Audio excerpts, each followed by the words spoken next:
72 minutes d'enfer sur une île isolée sans aucune issue. 69 morts et un seul responsable, Anders Breivik, 32 ans. Un homme solitaire, suprémaciste blanc qui s'est radicalisé sur Internet et qui se prépare depuis des années pour ce jour-là. Jeg erkjenner handlingene, men ikke straffskyld, og jeg påberoper meg nødrett. He said it was necessary to start a war here in Europe. Nous sommes le 22 juillet 2011 à Oslo. C'est une journée d'été normale. Jusqu'à ce bruit qui résonne dans les rues de la capitale. Il est 15h25 lorsqu'une détonation est entendue. Une camionnette blanche vient d'exploser près du bureau du chef du gouvernement, Jens Stoltenberg, absent à ce moment-là. La camionnette contenait 950 kilos d'explosifs, 8 personnes sont tuées sur le coup, les fenêtres de tous les immeubles environnants ont été soufflées. Dans les rues, c'est la panique. L'explosion a été entendue à des kilomètres à la ronde, mais à ce moment-là, personne ne sait ce qui se passe. En plein mois de juillet comme cela, les autorités ont été prises au dépourvu. Il y a cette première déflagration dans le centre-ville qui n'est pas courante en Norvège. Il n'y a pas d'histoire, je dirais, des attentats en Norvège, contrairement à l'Italie, à la France ou à d'autres pays en Europe.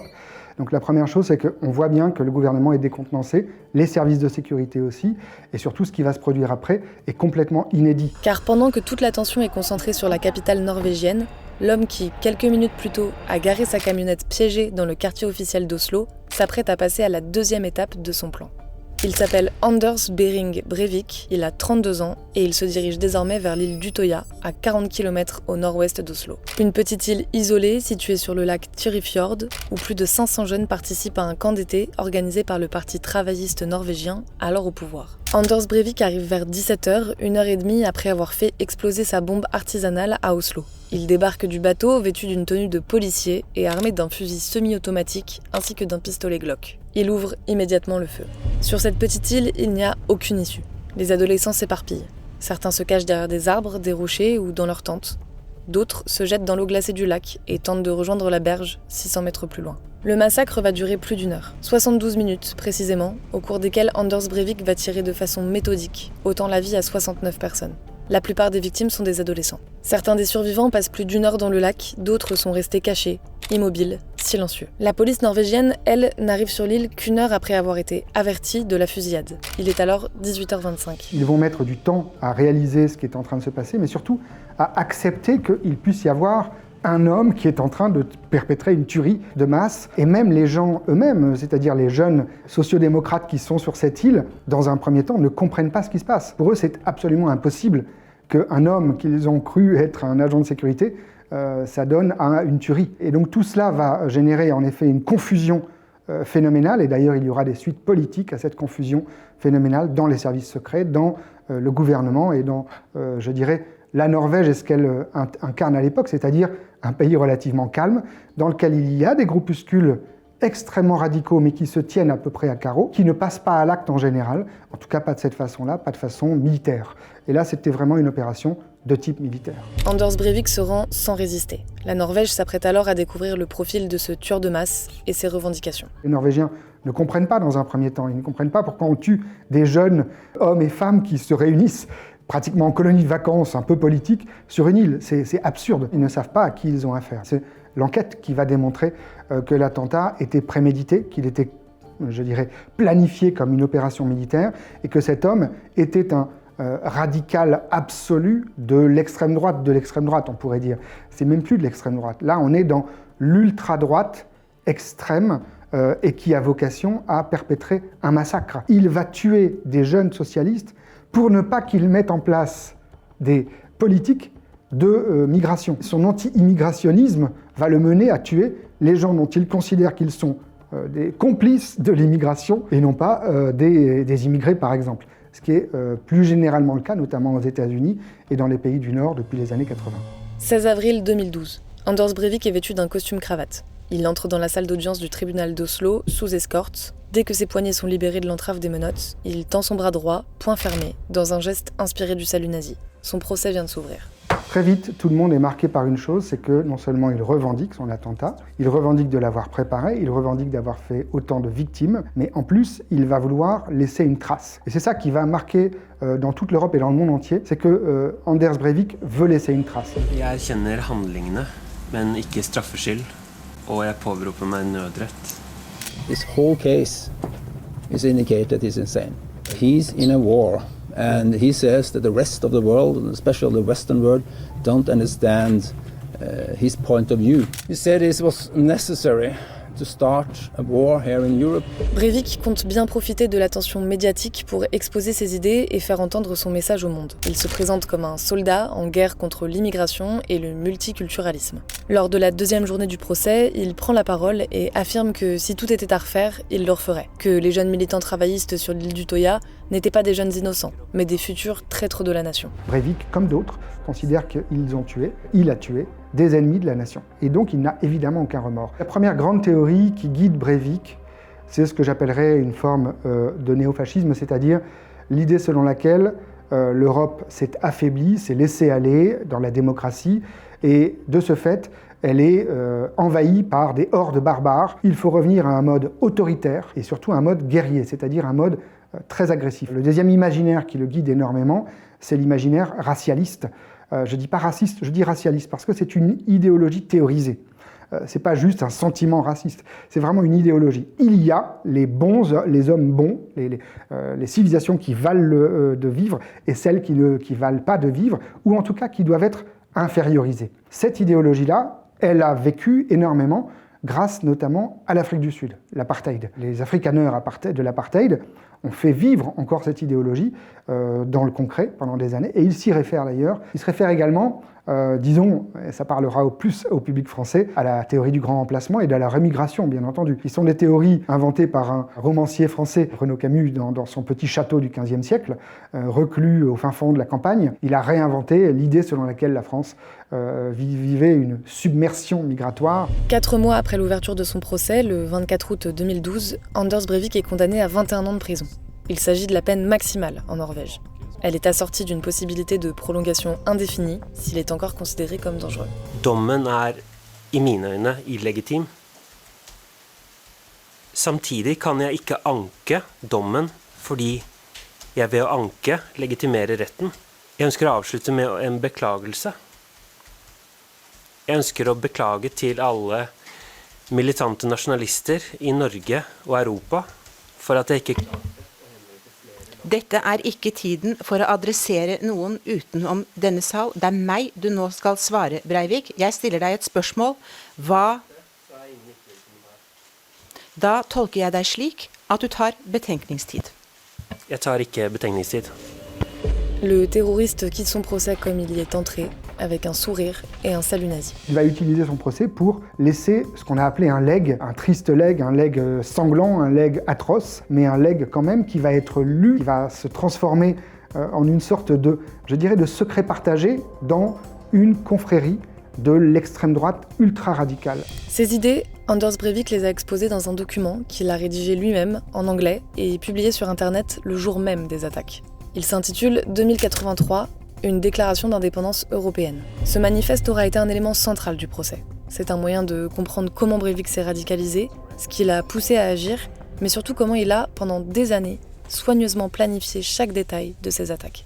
Dans ce document de 1518 pages, Breivik se présente comme le commandeur d'un nouvel ordre templier, un mouvement de croisés censé combattre pour les droits des peuples autochtones d'Europe et contre le djihad européen en cours. Il y déplore le multiculturalisme et la féminisation de la culture européenne, responsable du déclin de l'Europe, et affiche ouvertement sa haine pour le parti travailliste qui, pour lui, affaiblit l'identité norvégienne. Anders Breivik avait fait une liste, en effet, extrêmement longue de tous les ennemis qu'il fallait abattre. Dans ce déclin, il y a des responsables. Les responsables sont les politiques qui ont été menées depuis 20, 30, 40, 50 ans en Europe.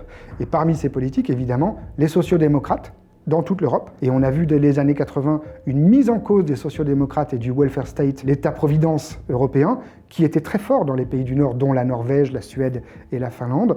Et on a vu déjà à cette époque-là des premières, je dirais, attaques contre cet État-providence qui étaient utilisées par des gens qui n'en bénéficiaient pas de façon honnête, selon ces gens-là. Breivik joint à ce manifeste des photos de lui, ainsi qu'une auto-interview d'une centaine de pages dans laquelle il raconte son enfance. Celle d'un garçon issu de la classe moyenne, né en 1979, d'un père diplomate et d'une mère infirmière, divorcé 1 an après sa naissance. C'est un adolescent ordinaire, brillant élève, qui abandonne l'école car il ambitionne de devenir millionnaire, Il raconte avoir été l'un des plus célèbres graffeurs d'Oslo pendant plusieurs années. Il va jusqu'à détailler l'herpès génital de sa mère. Ma famille a été brisée par les effets secondaires de la révolution féministe et sexuelle. Jeune adulte, Breivik connaît un certain succès avec un site de vente de faux diplômes. En 2006, il perd tout son argent en bourse et revient vivre chez sa mère. Il passe alors ses journées à jouer aux jeux vidéo et se radicalise seul, sur Internet. Le parcours de Breivik raconte quelque chose que l'on retrouve beaucoup dans les profils de ces loups solitaires et de ces gens qui vont se retrouver soit dans un moment de leur vie où ils vont retrouver un groupuscule dans lequel ils vont enfin trouver une nouvelle famille, parce que leur famille à eux, peut-être été dysfonctionnelle, peut-être les a rejetés, peut-être qu'il y a eu d'autres problèmes plus graves parfois, souvent des gens qui ont eu des échecs de vie.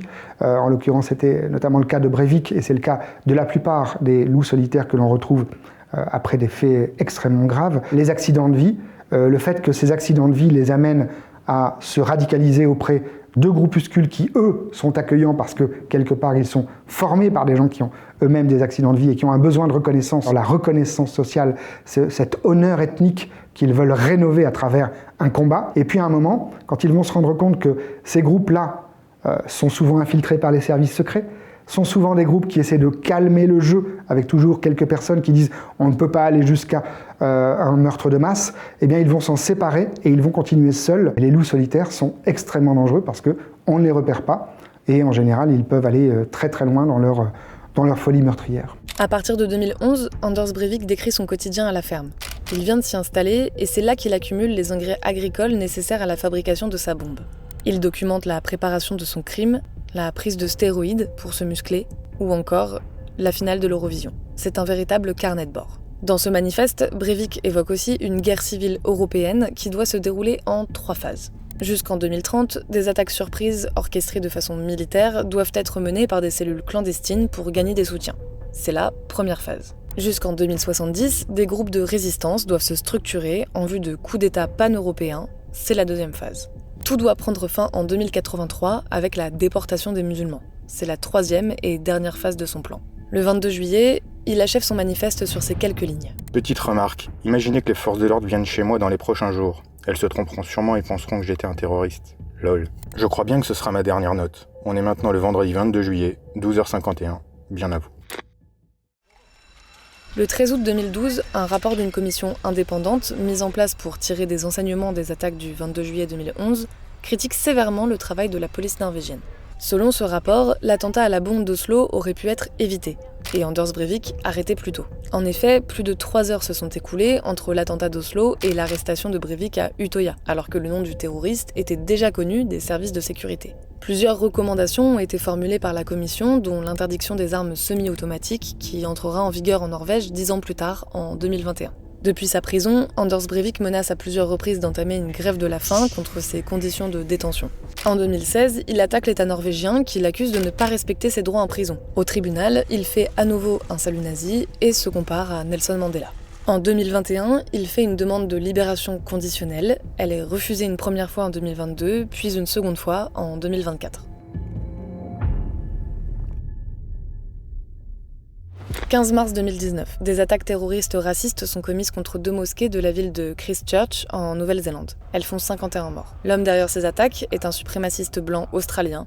Il s'appelle Brenton Tarrant, il a 28 ans. Le jour de l'attentat, il publie un manifeste de 74 pages intitulé « Le Grand Remplacement » dans lequel il explique s'être inspiré, je cite, du chevalier justicier Breivik. On va voir dans les années suivantes, les années 2010 à 2020 et encore jusqu'à aujourd'hui, il y a des gens qui se réfèrent à Anders Breivik, qui disent qu'il avait raison. Anders Breivik a inspiré des gens qui, jusque-là, se voyaient comme les héros de leur race, puisque c'est une vision extrêmement raciale du monde. C'est ce vieux schéma d'une guerre permanente entre les peuples du Nord qui viendraient des forêts, dont les Norvégiens notamment, ceux que certains ont appelés les Aryens. Il faut se rappeler de cette histoire aussi. Cet imaginaire-là, européiste, européen, qui revient aux runes, qui revient aux grands mythes fondateurs de l'Europe, avec les Nibelungen en Allemagne et avec d'autres sagas dans le nord de l'Europe, tout cela va laisser des traces dans une certaine extrême droite, extrêmement raciale, extrêmement radicale, qui va, oui, avec Christchurch, notamment, oui en Italie, oui aux États-Unis, oui même en France. On retrouve dans un certain nombre de petits cercles extrêmement radicaux français sur les réseaux sociaux numériques, on trouve tout un tas de gens qui se revendiquent de Breivik. On a affaire à des gens qui veulent devenir des espèces de guerriers de leur ordre, d'un ordre qu'ils s'imaginent, qu'ils s'inventent, de l'ordre des racistes européens. Et cette guerre, eh bien, Anders Breivik, lui, quelque part, il est allé jusqu'au bout, il l'a menée. Et en cela, oui, il y a une trace, il y a un legs, ou en tout cas une sorte d'héritage.